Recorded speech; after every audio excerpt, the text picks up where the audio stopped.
Welcome to KR5 news. ముందుగా headlines. Bodhan ప్రభుత్వ junior కళాశాలలో సెంట్రల్ ఫంక్షన్ ఉత్సవాలను మరిచారా? ప్రస్తుతం ఉన్న ప్రభుత్వ ఉన్నతాధికారులు జెండా కవాతు సెంట్రల్ ఫంక్షన్ను విస్మరించడం సిగ్గుచేటు. ఇకపై చెయ్యకుంటే తామే స్వయంగా కార్యక్రమాలు చేస్తాం. బోధన్ ప్రతి సంవత్సరం బోధన్ జూనియర్ ప్రభుత్వ కళాశాల యందు జెండా ఉత్సవాలు ఫంక్షన్ సందర్భంగా కవాతు నిర్వహిస్తారని, సెంట్రల్ ఫంక్షన్ ఘనంగా నిర్వహిస్తారని, ఈ సంవత్సరం ప్రభుత్వ హయాంలో సెంట్రల్ ఫంక్షన్ కవాతు నిర్వహించుకోవడం సిగ్గుచేటని, జాతీయ జెండా ఉత్సవాలు బోధన్ పట్టణమంతా కలిసి ఘనంగా నిర్వహించే ఈ కవాతు సెంట్రల్ ఫంక్షన్ కార్యక్రమాన్ని ప్రస్తుత పాలకులు ఉన్నతాధికారులు నిర్వహించుకోపోవడం దారుణమని బీజేపీ పార్టీ పట్టణ అధ్యక్షులు బాలరాజు అన్నారు.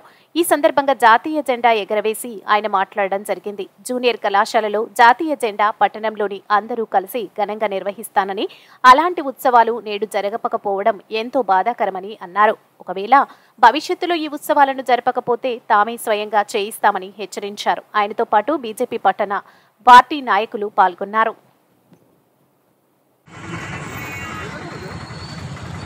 అట్లాగే ఈరోజు బోధన్లో మరి స్వతంత్ర దినోత్సవం సందర్భంగా చిన్న వెలితి కనబడతా ఉంది.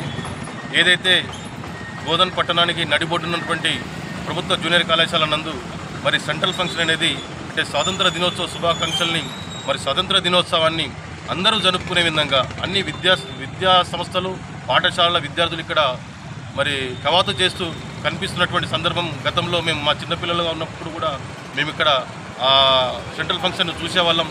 మరి నేడు పరిస్థితి చూస్తూ ఉంటే మరి ప్రస్తుతం ఉన్నటువంటి ప్రభుత్వం యొక్క మరి లోపమా లేకపోతే ప్రభుత్వ ఉన్నతాధికారుల లోపమా మరి సెంట్రల్ ఫంక్షన్ ఎందుకు నిర్వహించకపోతుందని చెప్పేసి ఈరోజు భారతీయ జనతా పార్టీ వారిని సూటిగా ప్రశ్నిస్తూ ఉన్నాం. మరి రాబో రోజుల్లో కూడా మరి ఈ సెంట్రల్ ఫంక్షన్ జరపకపోతే మరి మేమే దాన్ని లీడ్ తీసుకొని జరిపే పరిస్థితి తీసుకొచ్చే పరిస్థితి చేస్తామని చెప్పి సందర్భంగా తెలియజేస్తా ఉన్నాం.